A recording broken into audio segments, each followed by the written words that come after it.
Hello everybody, my name is Clive Collins. And I'm David Reed. And you're watching From the Bench. Now David, how are you, mate? Yeah, I'm good, thanks. How are you?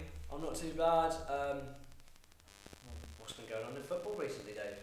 I think lots of interesting stories. We're going to cover some of that today, like how well Norwich are doing, Michael Atkinson and his strange media tactics recently, and the Premier League table, what's happening in Europe.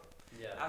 Go into more deep points in a minute. So Yeah, I think we'll start on obviously Norwich then. Obviously we appointed Dean Smith. For me, very good appointment. I'm very happy with it. I thought his game management against Southampton was excellent. I thought Todd Cantwell started the game. I love Todd Cantwell.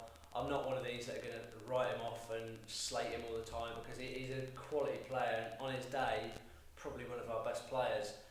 But for me, Todd Cantwell just simply wasn't good enough. Maybe that's because he wasn't prepared, maybe he wasn't ready to start. I know Dean Smith said in an interview after the game that perhaps it wasn't the best decision, and obviously it was a decision he sort of took on a limb. He just wanted to see what Todd Cantwell and Billy Gilmore made of, and even Billy Gilmore with that first half, he wasn't great. In the second half, ended up becoming one of our men of the match that game. But I thought Dean Smith, Craigie Shakespeare, their in-game management was excellent. Obviously, as I said, Todd Cantwell wasn't having a good game, so he brought on Josh Sargent at half-time. Arguably, Josh Sargent was the difference between winning that game and probably going on to lose that game, if I'm honest. I thought Josh Sargent came on, worked his arse off, and just played really well, to be honest. What do you think? Do you think there was some good in-game management in that game? I think it was, but like I said, like another time, like you can't prepare just for a second half. You come back and bounce back from a game. His management was good, but you need to have it the whole way through. Every player needs to buy into what he's saying. You can't have like some players not pulling the weight because that's different. And that's the thing, Todd Cantwell and most Norwich fans will agree with me. Anyone who watched that game will say Todd Cantwell in that first half he was swishing his hair around, he was trying to sort his hair out, he was jogging around the pitch most of the time, letting his man get away from him, and Josh Sargent came on, worked his arse off, and arguably was probably one of the main reasons why Norwich went on to win that game. But we'll leave the Southampton game there then. And David, obviously Norwich won against Brentford. Yes, that was under Daniel Farke, and now he's gone. Can Norwich build on from this recent success?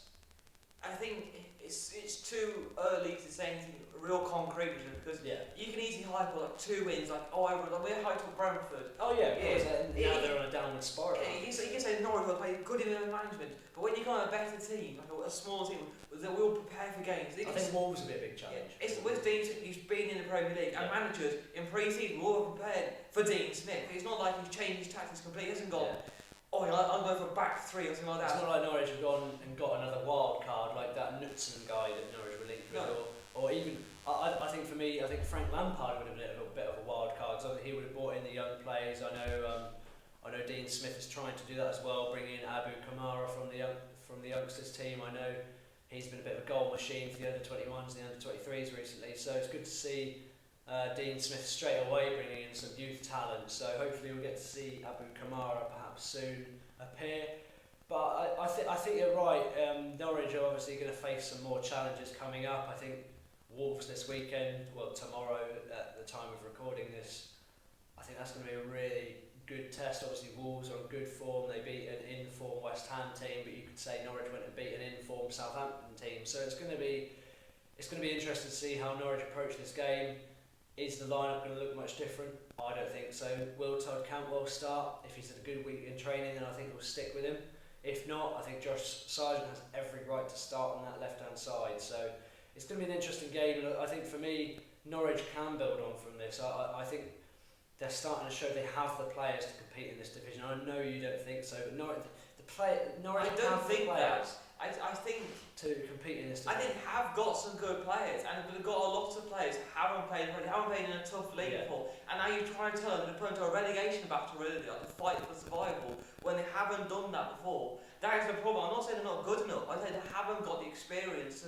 But do you think they're gaining that experience? Do you think? I think players like Mila Rashica, they're all starting to come out of their shell a bit. Rashica is now taking on 2 or 3 players, and he's getting past them. He's doing well. Mila Rashica is one of these players that I think he's probably one of our most improved players from the start of the season.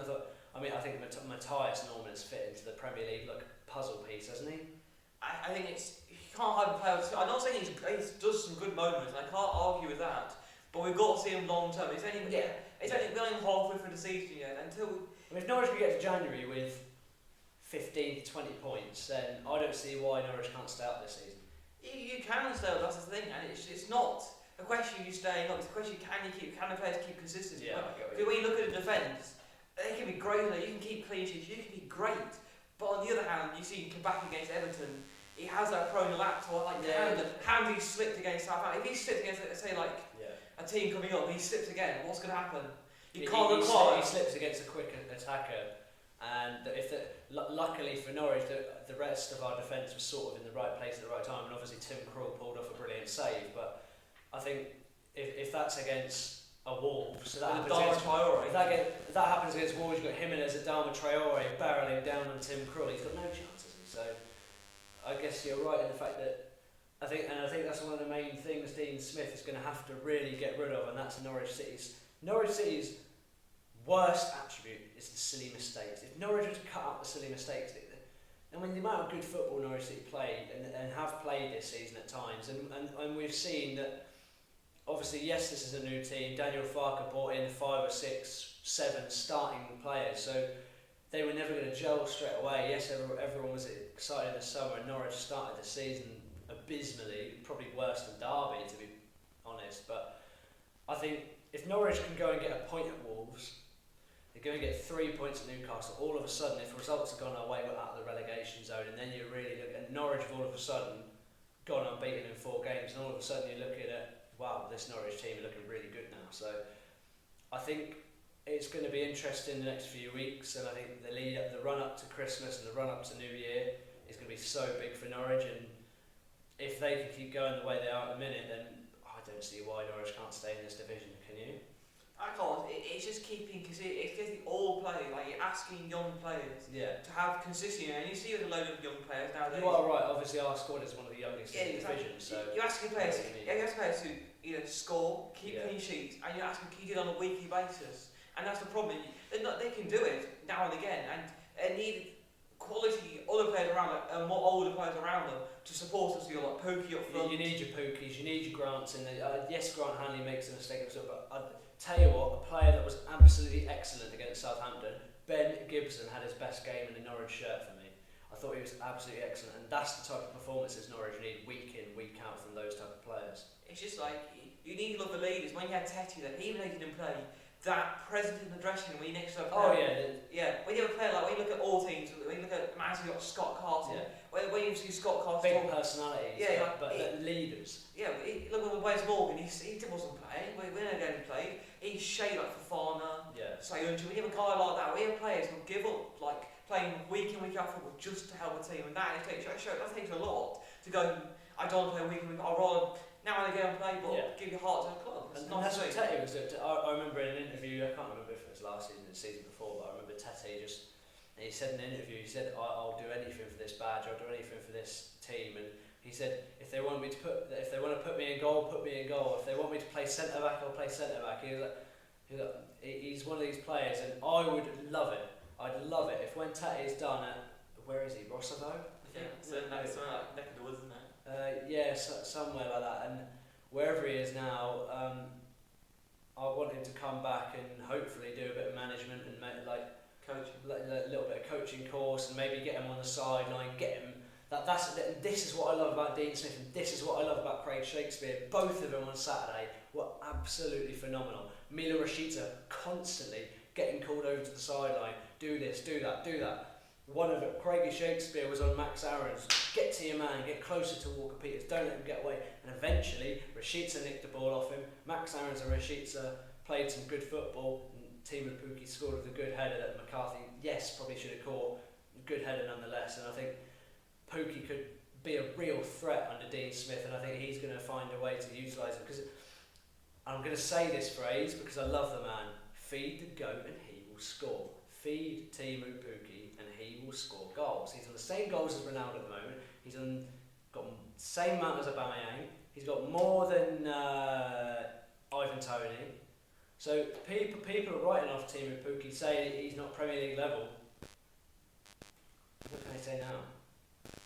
I think problem is Pookie, he doesn't, when you look at Ronaldo, with the Bangman, they do it over a certain amount of weeks. Pookie does it over now and again. Yeah, little stints, doesn't yeah, that's it? the problem. That's why people say it's not very, because you've been a Premier League, to be a Premier League striker means you score almost week in, week out, or assist week in, week out. You confidently, Pookie doesn't do that, and that's where people can, like saying Ronaldo. His movement is ridiculous though. Pookie's movement in behind his little runs, and Matthias Norman's been a player this season that has been able to spot those runs over the top or in behind. And I think that's why Timo Pukki was so good with Emi Buendia, because Emi Buendia and him, they were just on a different wavelength to everyone else, and that was in the Premier League as well as the Championship. And I think if Norwich can sort of find that connection, whether that's with Cantwell, whether that's with Rashica and Pukki, if you feed Timo Pukki, he will score goals. And anyone in the comment section will vouch for that, because obviously in the Championship he got heaps and heaps of chances, he scored heaps and heaps of goals. Yes, Pukki's one of these strikers, he might score 2 out of 4 chances. If you give him them 4 chances, he will score goals, that's the thing. So I think that's the thing with most strikers, but as far as Timo Pukki is concerned, if you give him chances, he will score. Feed the goat and he will score. I'll say this again and again through this podcast. He's a brilliant striker, and I think under Dean Smith, I think we could see a completely revolutionised Timo Pukki. But he does that. When you look at Ollie Watkins, he turned from a Championship player to Premier League. He does that with a load of players. He manages players. He instills discipline to players. And I think that's what Pukki needs. You need a manager that is disciplined to him, but also will give reward him as well. Yeah. And with Untitled, I don't think there was much discipline there. The players, you see how lacklustre some of the players were. Yeah. When you look at Dean's teams, they work hard, they dig deep into him, and that's the difference. When you get Ashley Young from Villa, working hard week, and we got Tyra Mings doing something. This is what I want, and this is why, like I said, Josh Sargent had such a good game, because yes, he can't finish. But he's playing in a position, doesn't he?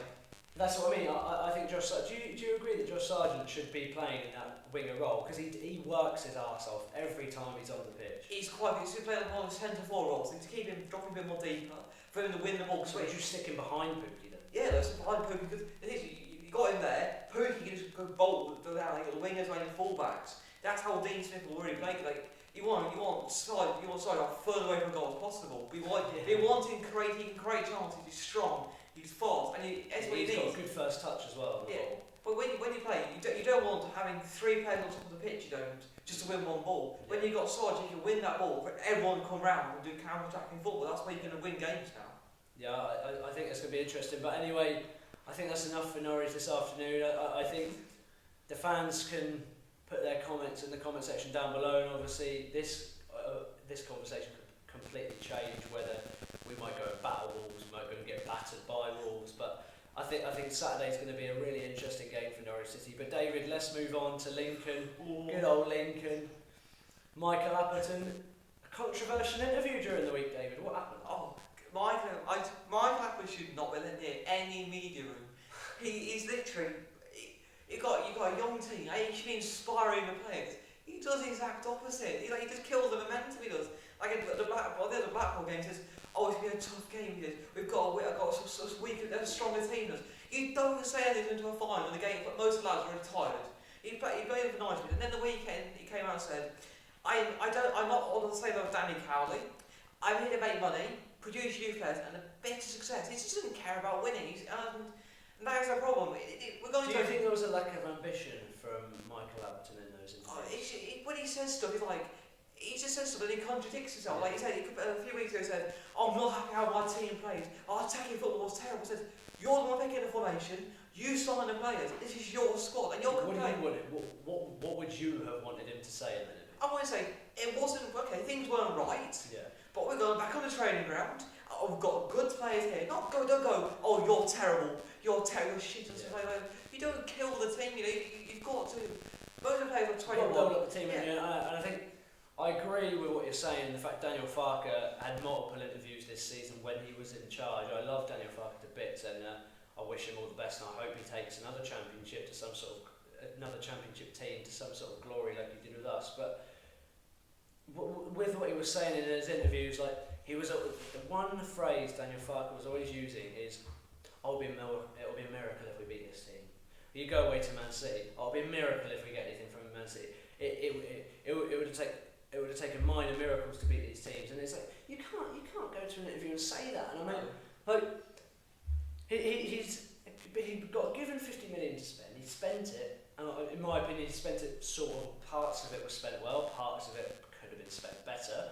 But I think I completely agree with what you're saying. It's almost that lack of ambition. It's like he went into those interviews and like he didn't know what to say. The defeatist attitude, isn't it? That's what I guess that's what Michael Appleton said. I think he just accepts it now. Like he just don't. We see the play. When you watch the Portsmouth game, you see the highlights.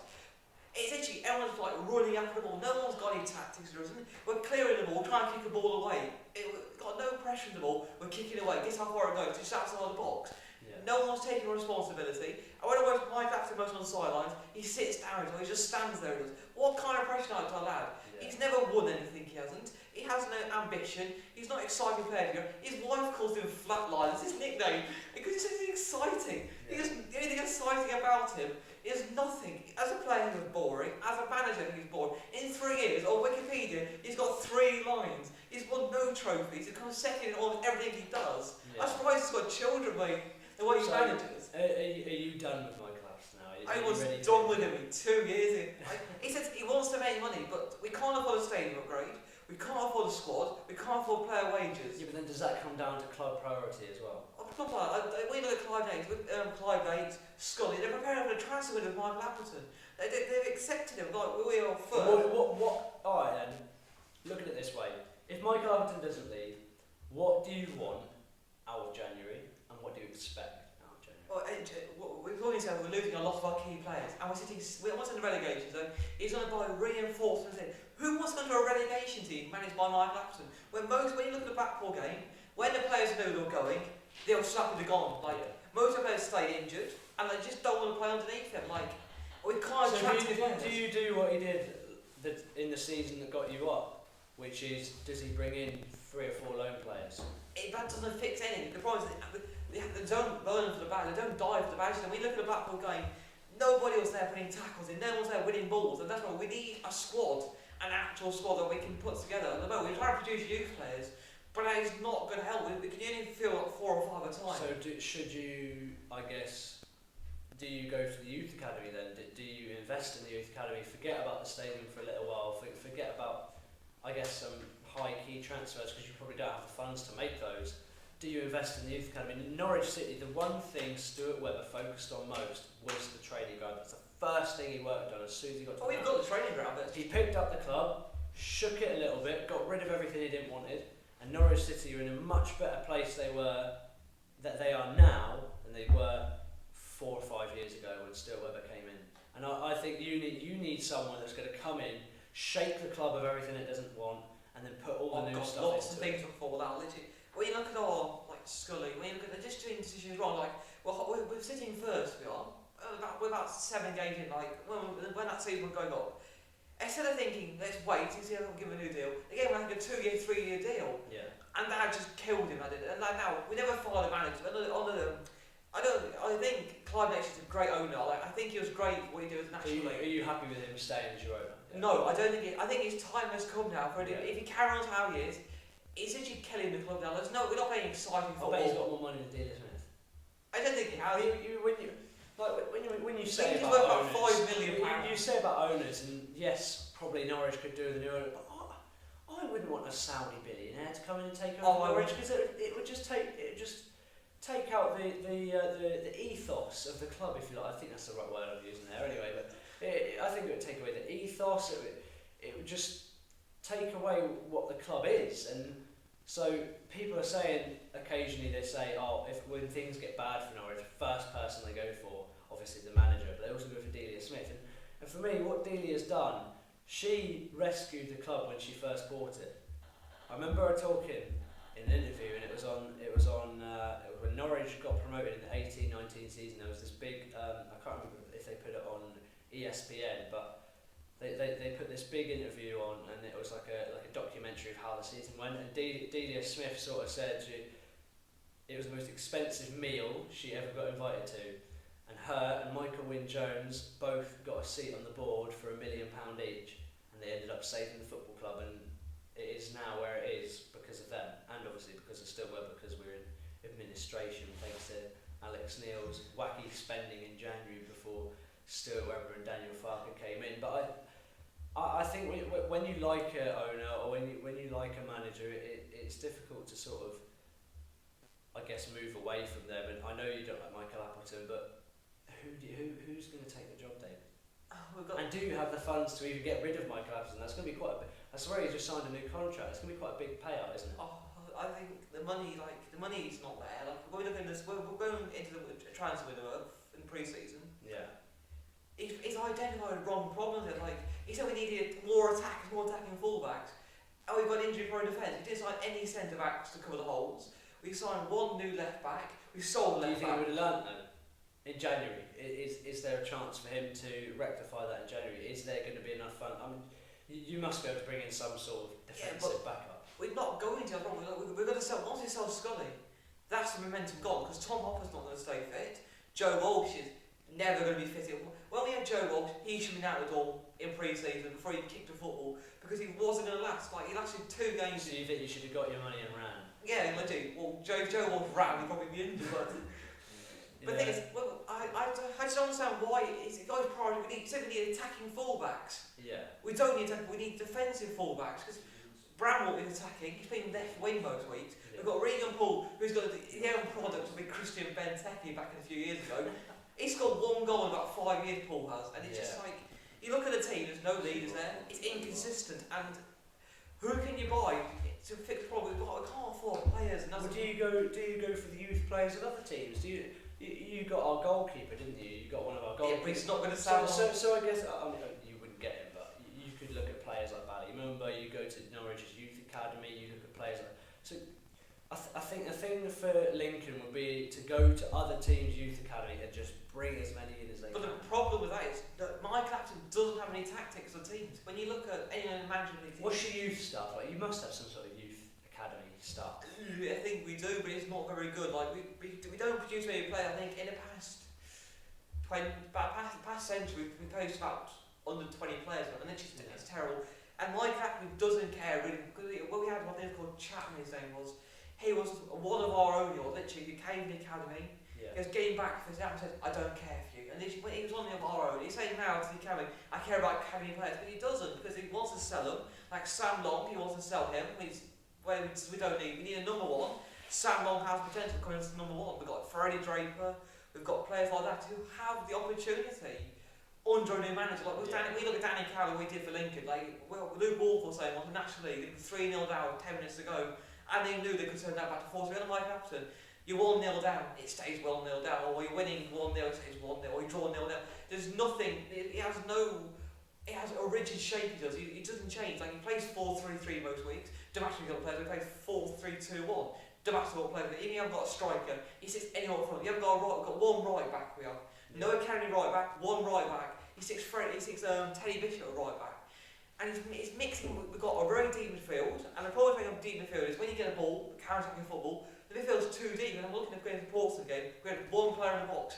That was the striker. We had another player on the edge of the box, and our midfield, nobody seen. And our left winger was so far left. I think he was in the stands. I think he was. It's like you can't understand why he's playing. Try and mix and match football. It doesn't matter. You can't play counter-attacking football with a deep lining team with a deep centre mid. You can't mix and match that. You need attacking midfield playing counter-attacking football with a good DM. We haven't got it. It's just mixing and matching problems and causing problems. I think there's obviously elements there that you need to improve on, but. Everywhere. I think, David, that's going to be a conversation for another episode. Yes, we're going to move on now to the Premier League table, David Reed, which I will get up on my mobile device just very quickly. I can do that very quickly. Here it is. So, David, we'll have a look at the recent results that have happened, and we'll take a look. Obviously, Chelsea flying high at the top of the league with 29 points. How are Chelsea doing?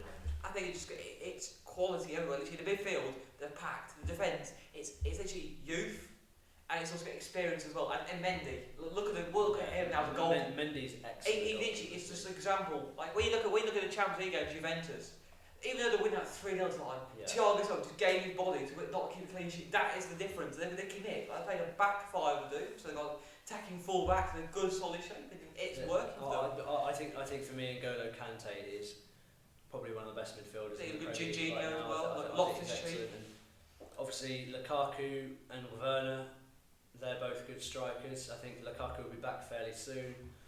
Obviously, Werner scored the other night, didn't he, for Chelsea? So that's good for them. They've just got attacking quality. Even though they didn't have any strikers, they've got attacking quality everywhere, which makes them a deadly threat. I want to know, Dave, what's your top 5 by the end of the season? We're going to actually do this now. All right. We're going to give our Premier League predictions for the end of the season now. And we're also going to make a separate video on this. But David, the current top 5, current top 6, Chelsea, Manchester City, Liverpool, Leicester, Arsenal, Wolves. How do you think that changes? Tottenham are in 7th, United are in 8th. I think the only change I can see is Arsenal leapfrogging West Ham. I think Liverpool might do Man City a bit more. It might go above Man City because of how good Salah Yeah, is. you say they leapfrog West Ham. Why can't West Ham go get Champions League? I don't say. I think they can. I think West Ham can, but the problem is when you look at they do tail off sometimes, and in small games they don't pick up. When you look at the Wolves game, that was a game that they need to stand authority on. But when you look at although Wolves are only a couple of Wolves are only 4 points. But when you look at Arsenal, they've won with Ramsdale goal. They've won 7 out of 8 games with Ramsdale goal. You can't. When the saves he makes, you can't. When you try to play a goalkeeper who cares about passion, but you've got a team playing good. We've got Smith Rowe in there, Saka, Aubameyang. I love that word. That word gets me going. Passion. I love a bit of passion. That is what Craig Shakespeare brings to Norwich City. And I know you don't like assistant managers, but Craig Shakespeare brings passion. And Norwich City need a little bit of passion. Matthias Norman has passion. Dean Smith has passion. I think you'll soon see this come to fruition. Michael Appleton, that's the problem. Michael Appleton doesn't have passion. Oh, Daniel Farker, unless he was doing the way, didn't have any passion. He didn't show any ambition. And I think that's why Norwich City now are going to be one of the next best teams to come out of the relegation zone, because I don't see why we can't. And everyone's writing us off. And you look at the points here: 8 points. Leeds are on 11. Watford are on 13. Norwich get a run going, okay? We get a point, 3 points out of Wolves. You go away to Newcastle. They're at the bottom of the league. Yeah, but they played good football at the moment though. They came back. No, they're not. Yeah, but when you look at how bad Newcastle's squad is, with the investment they've had. Yeah, but why can't Norwich go away to Newcastle? And I expect us to beat. I don't expect anything less than 3 points away. Yeah, but if Newcastle's team stays fit, like Sir Maximin and Callum Wilson stay fit, the defence actually, and Carl Doyle remembers he's an actual goalkeeper, remembers he can use his hands. If our team's fully fit, we can go and beat them. Yeah, but you can't say that Newcastle have. It's not like they've got a proper manager now. They fall back 3-3, which is unheard of for them this season. Yeah. I will quickly take a little look at the next few games, if I can find where they are. And West Ham, I think, like a load of good teams like that, Wolves, Green Crystal Palace, Aaron Rowe, Patrick Vieira. And when you look at him now, he's built. It was Galloway, Guay, Edouard. You got players like that. So he's trying to compete against those now, and it's a good team. David, we'll have a conversation about this in the next episode. What I want to ask you is, instead of doing the league predictions, we'll make a separate episode about we'll do the whole Premier League table and how we think it's going to end. But for now, I want to know, we're going to do our this match week 13's predictions. Okay. Oh, here we go. First game, Arsenal versus Newcastle. I'll say 3-1 Arsenal. 3-1 Arsenal. So I'm going to go 2-0 Arsenal. I think it'll be a good game, but I think they'll stay conservative. I think Newcastle, obviously this could be Eddie Howe's first game in the dugout, so I think they're going to look a bit better. But I don't see why they can't go and get something. I'm going to say 2-0 Arsenal, because obviously Arsenal are doing really well at the moment, but I think they're going to want to bounce back, especially after a poor performance away at Anfield. So For me, it's going to be Arsenal 2-0, but I don't think Newcastle are going to be a pushover in this game. I think the goals could come late. I think Newcastle will give a good go. When you look at Newcastle, they're very inconsistent. They haven't got the midfielders to counteract Arsenal. That's a problem. However, they have got Eddie Howe in the dugout this time. For the first time since he's started managing, he's going to be in the dugout. So that's surely him on the sidelines going to give the players some sort of momentum. Yeah, but you can only give them, it's not going to give them like a massive boost. When you look at Arsenal, they're in good form. They just lost again badly to Liverpool. Like I said, they're obviously going to. They've got a lot of new players in that team. Like Saka, Smith Rowe, they will turn up, and with Aubameyang there or Lacazette, whoever goes up front. So you're saying 3-1? Yes, I am. Goal scorers? I think Smith Rowe, Saka, and I go Smith Rowe again, so twice. Who's scoring for Newcastle? I think either Sir Max McCallum or the other side Max. I think Joel Linton. I think if they are going to score, I think it'll be Joel Linton. With a header. He scored recently, didn't he? So and obviously he's going to be looking to find some form, and I feel like Eddie Howe can get out of him what Steve Bruce couldn't, and that's a prolific striker. What they paid for originally. Obviously he was poor in that first season. He's been poor, but he's just a manager. Yeah, he's been poor since the start, but under a new manager, why can't they go and get that 40 million quid back for him? I think and also he's not getting the service he needs. Like he's a target man. He's not a ball playing striker. You got to aim for him really. And he's supposed to wingers come round him, but they haven't got that, and that's the problem. I think for me it'll be Smith Rowe, Pierre-Emerick Aubameyang, and a 2-0 victory. Liverpool versus Southampton. Obviously Liverpool off the back of a really good win. Thiago scored an absolute thunderbolt, didn't he? Southampton off the back of a 2-1 loss against Norwich and arguably you could say after that first half Southampton will look at that game and go, it was a game that got away. After that first half they were really good, battered us really, to be honest. Norwich defended really well, they stayed strong, and obviously we ended up playing really well in the second half, played them off the park and shoved them aside. For me, I think Liverpool win this 3-2. I think this has got a high scoring game.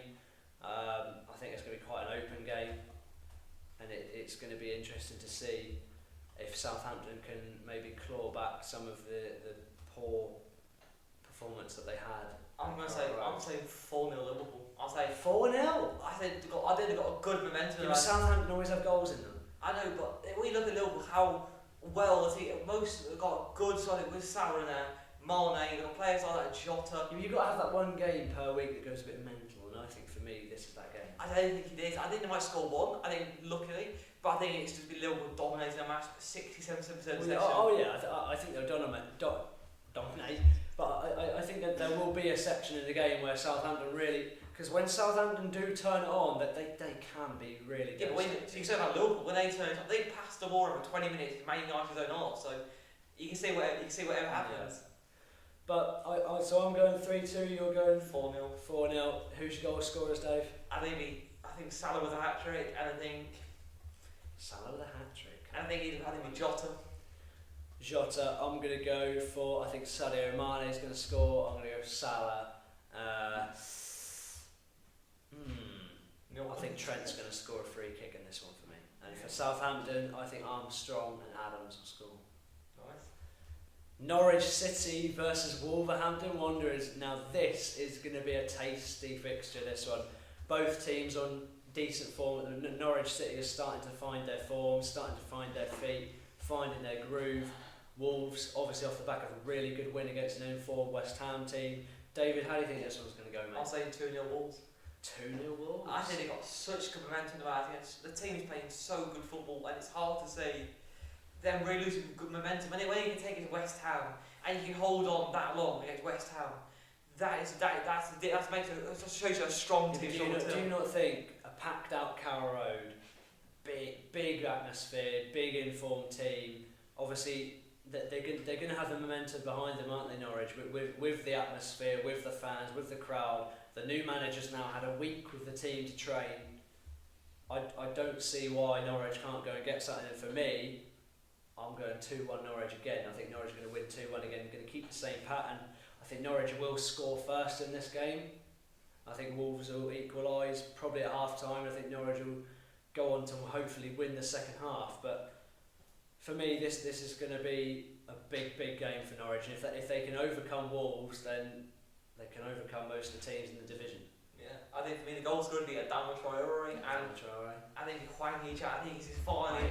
He is a firing on all cylinders at the minute. I think what a signing out of nowhere he's been. If he'd be good, I think he'd be a good scorer since, but I know if you have a big part of the game, you'll win. Yeah, I think for me, Milo Rashica is going to score his first goal of the season. I think he's looking better and better each game he plays in. I think he's looking more confident. He's getting used to the English game. So I think for me, Milo Rashica is going to score his first goal. I think Pukki's on high form at the moment, so I don't see why he can't get a goal. I think Pukki will score as well. And for me, the scorer for Wolverhampton Wanderers will probably, I'm going to say, their nippy little striker. I like him, and I think he's going to score. I'm going to have to agree with you there, Dave. I think he will score Wolves' goal just before half time.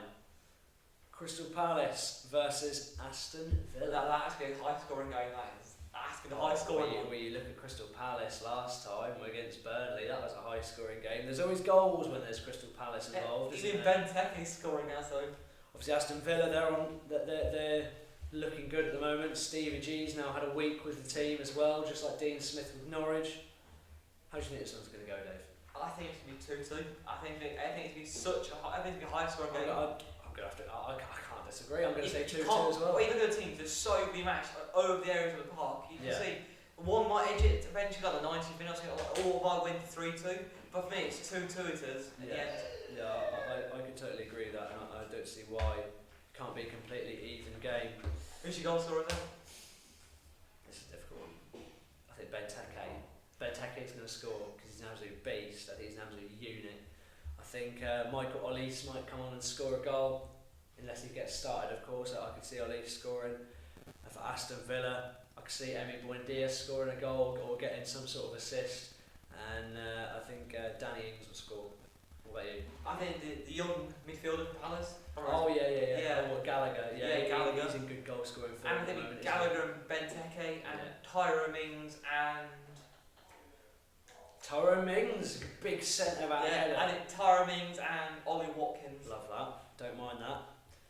Brighton Leeds. I think this is another game that's... Actually, no, do you know what? For me, this has got a ball draw written all over. This has got a 0-0 shithouse ball draw written. I think it's 1-0 Brighton. Really? Do you think so? I think it's just going to nick it. I think Brighton or Leeds will nick it. I think one of the teams will 1-0 just. Alright, fair enough. And if Brighton score, Brighton win, who's your scorer?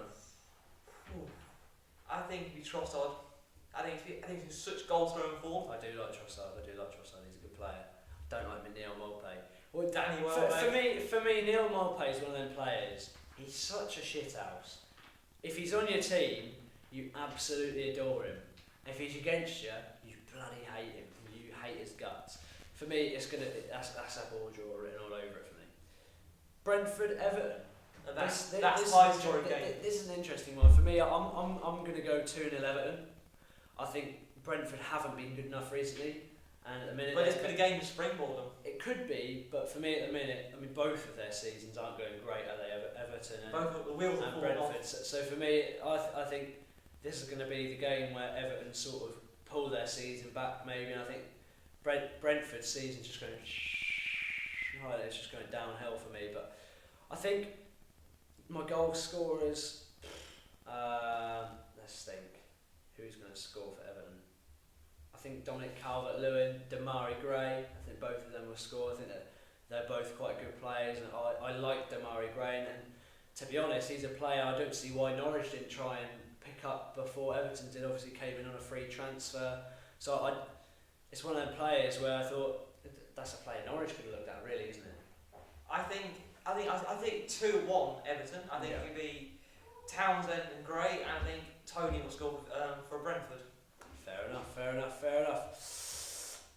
Oh, what a game. Manchester City versus West Ham. Obviously West Ham are going to want to get a goal back, aren't they? I think after Mark Noble's heroics in the Europa League. Yeah. I think it'd be 3-1 Man City. But 3-1 Man City, yeah. I think 3-1-2. I think Man City have a lot more quality to go over West Ham. But it's not so West Ham won't have a good game. Like you saw what they did to Tottenham, what they've done to teams like Leicester this season.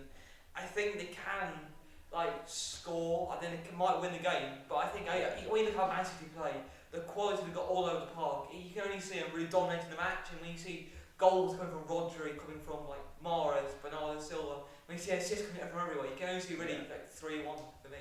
I totally agree, mate. I think Man City that can't lose, can they? Really? Like I mean, West Ham. I thought like they're obviously going to want to get a win, aren't they? Out of after not a bad performance against Wolves, but they just got beat by the better team in that game. But I can see this ending. It's a tough one. I'm going to go 2-1 City. I'm going to keep the score fairly down. I'm going to keep it fairly nice for both teams. I think West Ham will score first and City will come back in the second half. For me, the goal scorers will be... I think Declan Rice is going to score for West Ham. I think Rodri will score a rocket, and I think Gabriel Jesus will score for Manchester City as well. Okay, for me, I'm going for Jesus, I'm going for Mahrez, and I'm going for Foden. 3 games left, David. Leicester City versus Watford, and for me, 3-1 Leicester. No, I'm going Watford. I'm saying 2-0 Watford. Really? I think Leicester have got to bounce back. Yes, Watford had a really good game against a disjointed, puzzled Manchester United, but I think it's momentum. They're playing to the height of the brand of being one of the big teams. I guess and so. Have got a good squad. Yeah, but do Leicester now have the momentum after a good result against? I'd say 2. Who did Leicester play in the Europa League? Obviously, they got a good win. Daka, Maddison scored. I think it'd be 2-1 Watford, and I think it'd be King. I think Sissoko will finally get a goal, and I'll say Vardy will score for Leicester. Fair enough.